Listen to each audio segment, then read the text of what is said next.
Welcome to my YouTube channel, LS Tapan blog. Hi বন্ধুরা, তোমরা কেমন আছো? আশা করি তোমরা সবাই ভালো আছো, আমিও ভালো আছি। আজকে চলে আসলাম একটা নতুন ভিডিও নিয়ে, নতুন দিনের নতুন ভিডিও। জানি না ভিডিওটা কেমন হবে, তবে আশা করি ভালো লাগবে। অনেক দূরে যাব, এই মেট্রোয় এসছি, মেট্রো স্টেশনে। এখনও ট্রেন আসেনি, আমার পিছন দিকে ট্রেন আসবে। ট্রেন দেখতে থাকো। এই দেখো ট্রেন আসছে, এবার ট্রেন আসছে, দেখো ট্রেন আসছে, ট্রেন ঢুকছে মনে হচ্ছে। হ্যাঁ, ট্রেন আসছে। একটু ওই জায়গাটা একটু অন্ধকার, আলো নেই এখানটায়, স্টেশনের মধ্যে একটু অন্ধকার, তাই ট্রেন ঢুকছে মনে হচ্ছে। হ্যাঁ, ট্রেন ঢুকছে, দেখো ট্রেন দেখতে হবে, ঢুকছে। এই ট্রেন চলে আসলো, ট্রেন চলে আসলো, এই দেখো ট্রেন চলে আসলো। এটা হচ্ছে মেট্রো ট্রেন, পাতাল ট্রেন বাংলায় যাকে বলে। আমরা সবাই জানি, তোমরাও জানো, তাও আমি একটু বললাম। এই যে উঠছি ট্রেনে উঠছি, ক্যামেরাটার নিচে ধরা হয়ে গেছিলো ওঠার সময়, তো উঠতে অসুবিধা ছিল তো হাঁটতে, তাই ক্যামেরা নিচে ধরা ছিল। এই দেখো বাইরের দিকটা, এইবার দেখাচ্ছে ভিতর দিকটা কত সুন্দর, দেখো ঠান্ডা, এসি লাগানো, বুঝেছো? এইবার আমাদের ট্রেনটা ছাড়বে, ছেড়ে দিয়েছে ট্রেন। বাইরে একটু মেঘলা মেঘলা ওয়েদার, তো আজ সারাদিনই মেঘলা, তাই পরিষ্কার বোঝা যাচ্ছে না, বাইরেটা কুয়াশা কুয়াশা লাগছে। এবার ট্রেন ছেড়ে দিয়েছে, সবাই দেখছে, সবাই বসে আছে যার যার সিটে। এবার দেখো চলে এসেছি স্টেশনে, যে স্টেশনে নামবো আমরা, খুব কাছাকাছি চলে এসেছি। এক্ষুনি স্টেশনে নামবো, তোমরা দেখতে থাকো। দেখো এখন স্টেশনে নামবো, এই গেটটা একাই খুলে যাবে। এই স্টেশনে ঢুকে পড়েছি আমরা, স্টেশনে ঢুকে পড়েছি। এই দেখো আবার গেট খুলবে।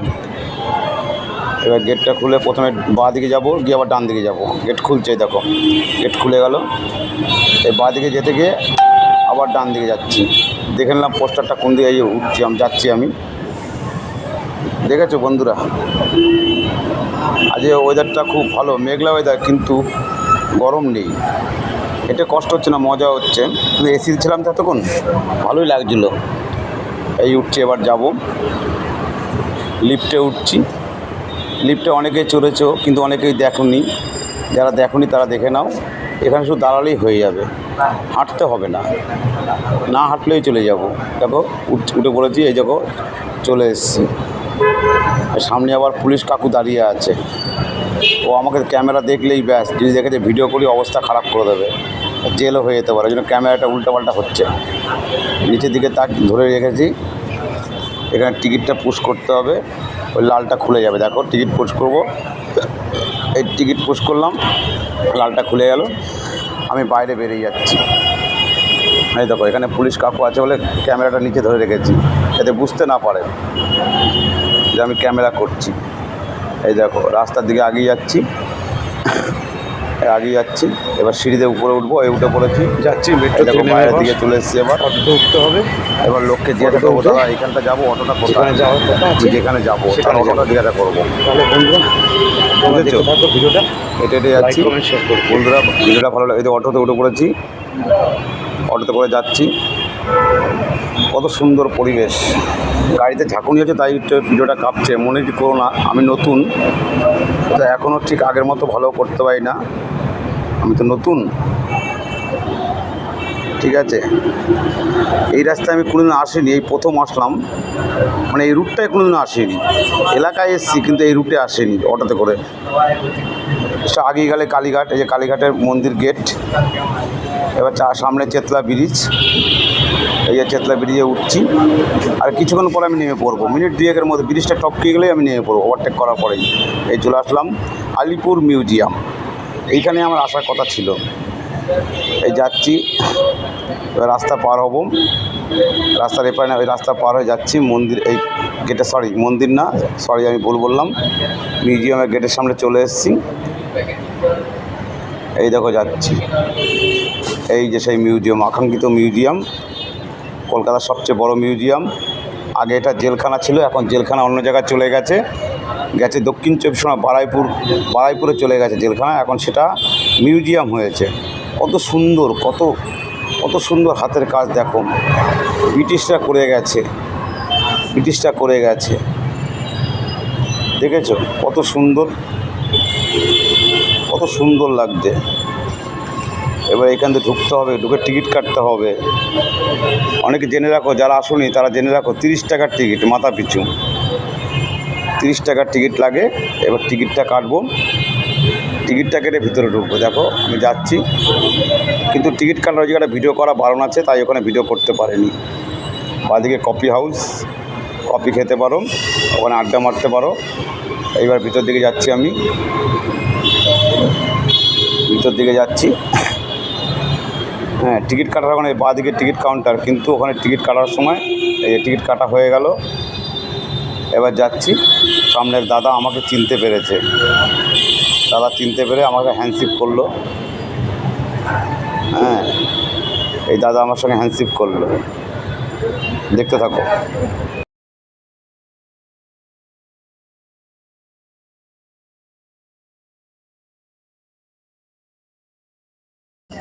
এখানে একটা বিশ্ব বাংলার স্টিকার দেখা যাচ্ছে। চলো আমরা ভিতরের দিকে যাই, কি আছে দেখি। ওফ, কত সুন্দর পরিবেশ! না আসলে দেখতেই পারতাম না, জানতেই পারতাম না যে ভিতরে এত সুন্দর পরিবেশ আছে, তাই না? কত সুন্দর পরিবেশ, দেখার মতো। ওটা কি লেখা আছে, কাছে যাইনি, দূর থেকে দেখছিলাম, কাছে যাইনি, তাই দূর থেকেই দেখছিলাম। কত সুন্দর পরিবেশ, দেখো সব এক কালারের দরজা জানালা, গাছগুলো কত সুন্দর, পরিষ্কার পরিচ্ছন্ন পরিবেশ, দেখার মতো। সত্যি কি বলবো, অদ্ভুত অদ্ভুত একটা দৃশ্য আমি দেখতে পাচ্ছি। কত সুন্দর পরিবেশ। চলো আমরা আগে যাই, দেখি বোর্ডে কী লেখা আছে, সেটা ফলো করি, তারপরে কোন দিকে যাবো সেটা ঠিক করব। এদিকে লেখা আছে ফাঁসি মঞ্চ, আরও অনেক কিছু লেখা আছে। চলো আমরা বাঁদিকেই যাই, বাঁদিকে দেখে আসি কী আছে। চলো দেখে আসি, চলো ওই মাঠটা আগে যাই, কী আছে দেখি। দেখো বন্ধু, আমি যা যা দেখেছি তাই তোমাদের মাঝে শেয়ার করে দিচ্ছি। তোমাদের যদি ভালো লাগে লাইক, কমেন্ট, শেয়ার এবং সাবস্ক্রাইব করতে ভুলো না। চলো, এই ভারত মাতার সন্তানরা এখানে আছে, আমি দেখতে পাচ্ছি সব ভারত মাতার বীর সন্তানরা এখানে আছে। চলো এবার যাই, ফাঁসির মঞ্চের দিকে যাই, কোন দিকটা ফাঁসির মঞ্চ কী কী আছে চলো এবার দেখে আসি। চলো, রাস্তাটা অনেকটাই দূর, বেশ অনেকটা হাঁটতে হচ্ছে, ওই জন্য ভিডিওটা কাঁপছে, হাঁটছি তো তাই কাঁপছে।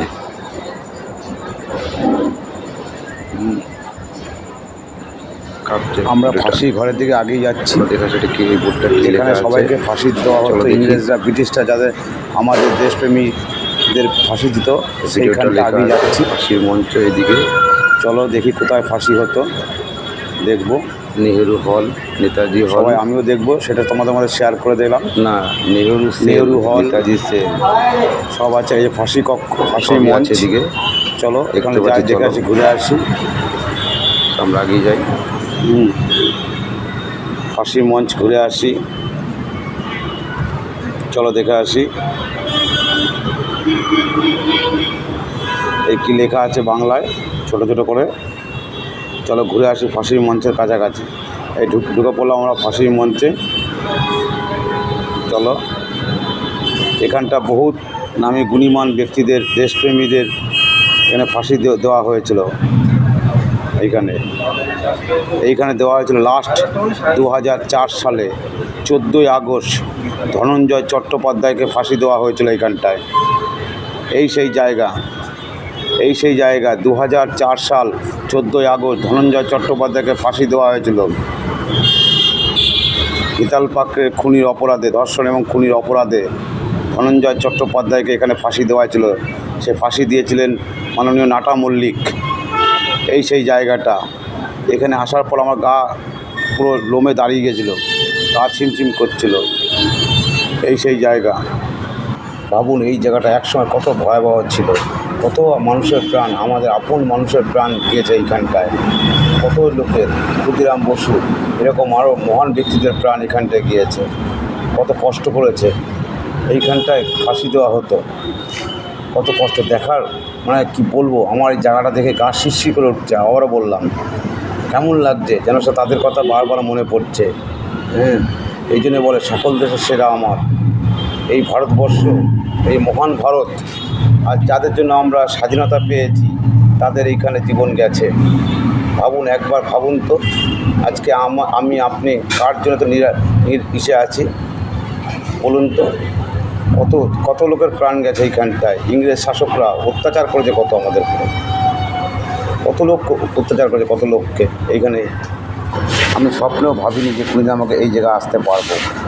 আমি গর্বিত যে তাদের চরণে আমি আসতে পেরেছি, যাদের জন্য আমরা সুখ শান্তি রাতে ঘুমাতে পারি, যাদের জন্য আমরা স্বাধীনতা পেয়েছি।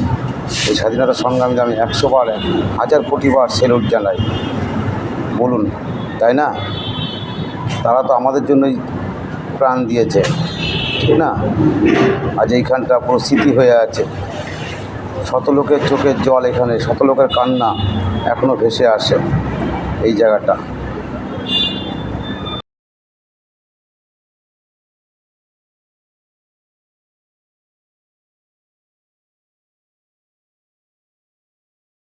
এই সেই জায়গা যেখানে কয়েদিদের খুব অত্যাচার করা হতো। ইংরেজ শাসকরা এখানে এনে ঘরে বেঁধে অত্যাচার করতো আমাদের প্রতি, আমাদের দেশের মানুষের প্রতি অত্যাচার করতো। কয়েদিদের ধরে নিয়ে আসতো এইখানটায়, খুব অত্যাচার করতো এই জায়গাটা। দেখুন, তার কিছু ছবি এখানে দেখা যাচ্ছে। দেখুন, এই কারাগারে রাখা হতো, এখানে আটকে রাখা হতো। দেখেছেন কত কষ্ট দিত এইখানটায়, প্রচণ্ড কষ্ট দিত। এই যে মাস্টারদার ক্ষুদিরাম বসু, এটা সরি মাস্টারদার না, ক্ষুদিরাম বসু এখানে দাঁড়িয়ে আছেন। ওনাকে এই ঘরে রাখা হতো। আমরা আগিয়ে যাচ্ছি, আর একটু আগিয়ে যাচ্ছি। আমি তো নতুন, তাই ক্যামেরা ঠিকভাবে করতে পারছি না, আপনারা মনে কিছু করবেন না। ওখান থেকে বেরিয়ে আসলাম আমরা, এবার যাব কিছু কারাগারদের এখানে। দেখতে পাচ্ছেন এখানে একজন আছেন, তার ছবিটা বোঝা যাচ্ছে না, দূর থেকে জুমটা করতে পারছে না, লোকজন ছিল বলে ঠিক করতে পারছিলাম না। তালা ঝুলছে, ভিতরে তার ছবি আছে, ঠিক আমি করতে পারিনি, লোকজন ধাক্কাধাক্কি করছিল বলে। আপনারা মনে কিছু করবেন না। হ্যাঁ, আমি নতুন তো, একটু মানিয়ে নেবেন তাহলেই হবে। দেখেছেন এই সেই কারাগারগুলো। এখানে আরেকজনকে রাখা আছে, সব ছবিগুলো আছে, ছবিগুলো তুলিনি আমি, ভালো করে তুলতে পারিনি, লোকের ভিড় ছিল বলে, একটু অসুবিধা ছিল বলে করতে পারিনি। এখানটায় এখানে একটা কি মূর্তি আছে, আমি ঠিক বুঝতে পারিনি এখানে কি, এটা বুঝতে পারছি না আমি। এটা কার বডি আছে, বডি মানে ছিন্ন বিচ্ছিন্ন বডি। এখানে একজন আছেন সামনে, এই যে ডক্টর বিধানচন্দ্র রায়। ডক্টর বিধানচন্দ্র 5 সেপ্টেম্বর 1930 সাল থেকে এখানে আছেন। এখানে কারাগারে ওনাকে রাখা হয়েছিল। এই যে ডক্টর বিধানচন্দ্র রায় মহাশয়, এনাকে এই কারাগারে রাখা হয়েছিল। উনি এখানেই থাকতেন, এনাকে এখানে বন্দি করে রাখা হয়েছিল, এখানে বন্দি করে রাখা হয়েছিল। এখানটা দাঁড়িয়ে আছেন ডক্টর বিধানচন্দ্র রায়, দেখেন এখানে রাখা আছে ওনাকে। দেখুন, আপনারা দেখুন, জীবিত অবস্থাতে দেখতে পাইনি, তাই ওনার মূর্তিটাই দেখছি। ওনার পায়ে শতকোটি চরণে শতকোটি প্রণাম জানাই। উনি আমাদের জন্য নিজের প্রাণ বিসর্জন দিয়েছেন, মানে ভারত মাতার জন্য। ভারত মাতার বীর সন্তান উনি, একজন ভারত মাতার বীর সন্তান। লোকে ধাক্কাধাক্কির জন্য ভিডিও করতে পারিনি ঠিকভাবে, প্রচণ্ড ভিড় ছিল তো, এই রবিবার প্রচণ্ড ভিড় ছিল, ঠিক করতে পারিনি। ডক্টর বিধানচন্দ্র রায়, ডক্টর বিধানচন্দ্র রায় দাঁড়িয়ে আছেন। দেখুন, বেশ মহান ব্যক্তি, দেখেছেন ডক্টর বিধানচন্দ্র রায়। এত লোকের ভিড় তো ভিডিও ঠিকভাবে করা যাচ্ছে না। এই যে নেতাজি সুভাষচন্দ্র বোসের কারাগার, এটা এই ঘরে ওনাকে রাখা হয়েছিল কিছুদিনের জন্য। তারপর এখান থেকে উনি চলে গিয়েছিল। ওনার তো খোঁজ পাওয়া যায়নি কবে মারা গেছেন, না আদৌ মারা গেছেন না জীবিত আছেন কেউ বলতে পারে না। এই যে বেরিয়ে গেলাম। এই দিদিটা আমার খুব ডিস্টার্ব করছিল। চলে যাচ্ছি আমরা। সুন্দর সামনে একটা সুন্দর ছোট্ট বাগান আছে, বাগান দিয়ে বেরিয়ে যাচ্ছি। আশা করি আপনাদের ভিডিওটা ভালো লাগবে। যারা ভারত মাতাকে ভালোবাসেন তাদের এই ভিডিওটা অবশ্যই ভালো লাগবে। এই সিকিউরিটি গার্ড দাদা বসে আছে। এই আমরা যেমন নেহেরু ভবন, এবার নেহেরুকে যেখানে আটকে রেখেছিল, যেখানে জওহরলাল নেহেরুকে আটকে রাখা হয়েছিল কয়েদি করে, সেইটা দেখুন। ওনাকে ওই ঘরে আটকে রাখা হয়েছিল, সেখানে আমরা যাচ্ছি। আমার পায়ে একটু প্রবলেম বলে ওই মোবাইলটা কাঁপছে। এই ইন্দিরা গান্ধী বসে আছেন, জওহরলাল নেহরু অপেক্ষায় বসে আছেন। দেখুন যেন স্বয়ং তিনি ইন্দিরা গান্ধী এখানে বসে আছেন। হট করে কেউ দেখলে মনে করবে যে ইন্দিরা গান্ধী এখানে বসে আছেন। আমি যে কোনো কথা ভুল বলে থাকি আমাকে ছোটো সন্তান এবং বন্ধু ভাই হিসাবে ক্ষমা করে দেবেন, ঠিক আছে? আমি তো নতুন করছি, যদি কোনো অপরাধ করে থাকি, ভুল করে থাকি, ভুল কথা বলে থাকি, আমায় ক্ষমা করে দেবেন। দেখুন কত সুন্দর, যেন স্বয়ং ইন্দিরা গান্ধী এখানে বসে আছে। জওহরলাল নেহরুর জন্য অপেক্ষা করছে এখানে বসে বসে। ভাবা যায় এসব দৃশ্যগুলো? ওহ, কি মর্মান্তিক ঘটনা, কি আকর্ষণ ঘটনাগুলো। স্বয়ং বসে আছে ইন্দিরা গান্ধী, তাই না? স্বয়ং বসে আছে যেন। চলে যাচ্ছি আবার। এইবার নেহেরুর কাছে যাব আমরা। এত লোকের ভিড় তো প্রচণ্ড অসুবিধা হচ্ছে ভিডিও করতে। এই রোববারে বাজার ছিল, রোববার, তাই ছুটির দিন। এটা একটা সুন্দর একটা জিনিস কি করে রেখেছে আমি ঠিক বুঝতে পারছি না। আমি ঠিক ইংলিশ ভালো জানি না। জওহরলাল নেহরু কি একটা করে রেখেছে, স্তম্ভ আছে, খুব ভালো লাগে দেখতে। আপনারা দেখুন, আমি দেখছি, আপনারাও দেখুন। আশা করি ভালো লাগবে। চলে যাচ্ছি আমরা আর একটা জায়গায় যাচ্ছি। কোথায় দেখে এটা কী বলছে, 1 and 2 সেলস। আমি তো ইংরেজি ভালো পড়তে পারি না, তাই পড়তে পারলাম না। চলো ভিতরের দিকে যাব এবার। ভিতরের দিকে যাই, চলো কি আছে দেখি। নিশ্চয়ই কিছু দেখার কিছু আছে, নাহলে এত লোক যাচ্ছে কেন, তাই না? আর আমি যেখানে যাচ্ছি পিছনে সামনে ওই দাদা আর ওই দিদিটা সব জায়গায় যাচ্ছে কেন কি জানি।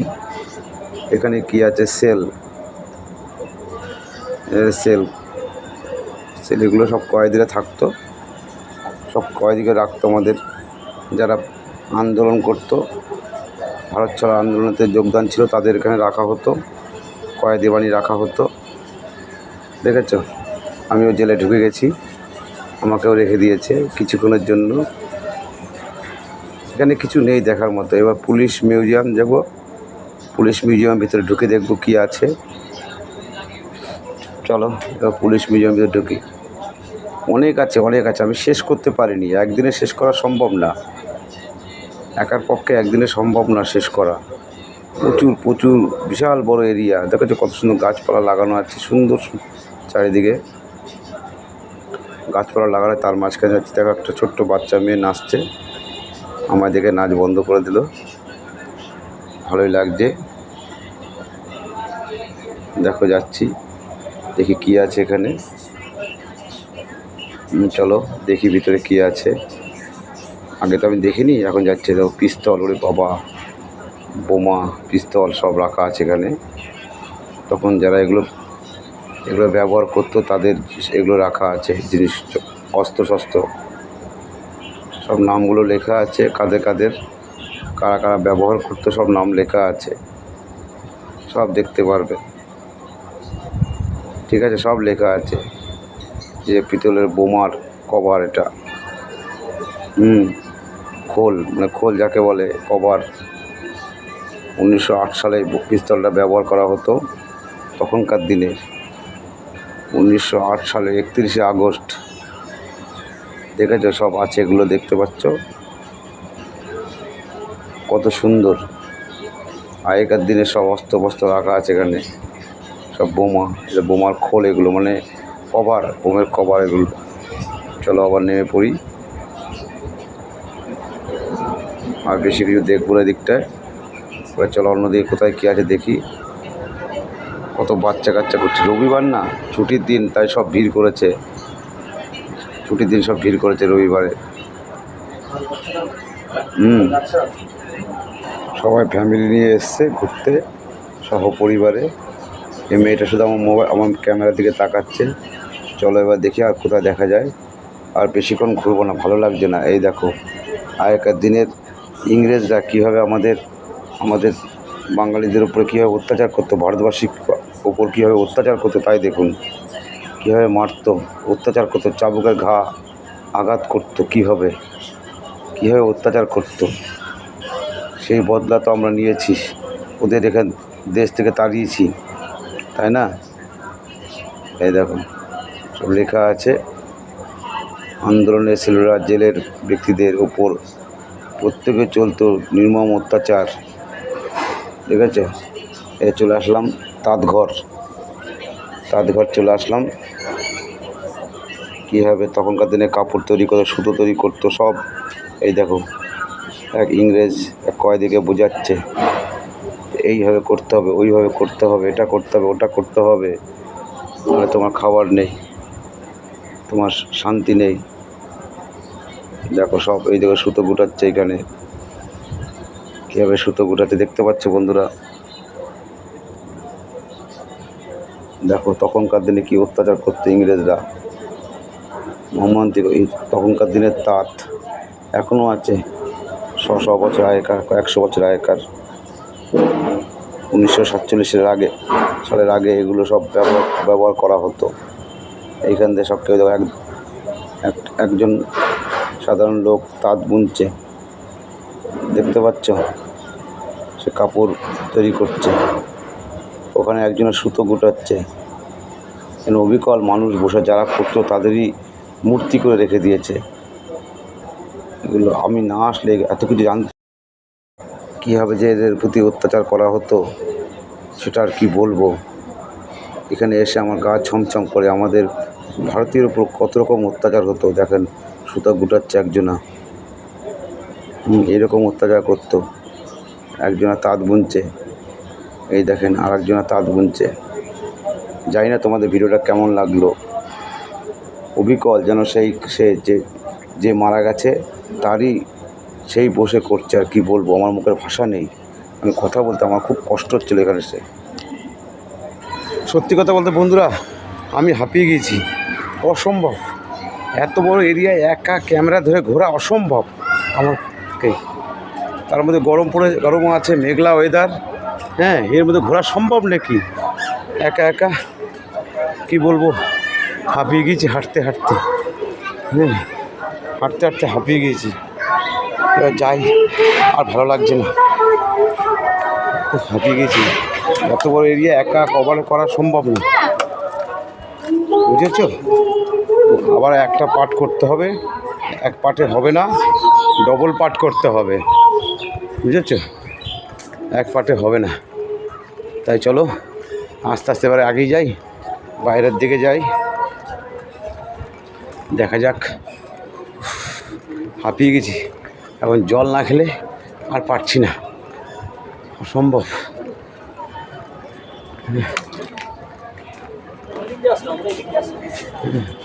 প্রচণ্ড অবস্থা খারাপ হয়ে গেছে, হাঁপিয়ে গেছি হাঁটতে কোনোদিন হাঁটিনি এতটা।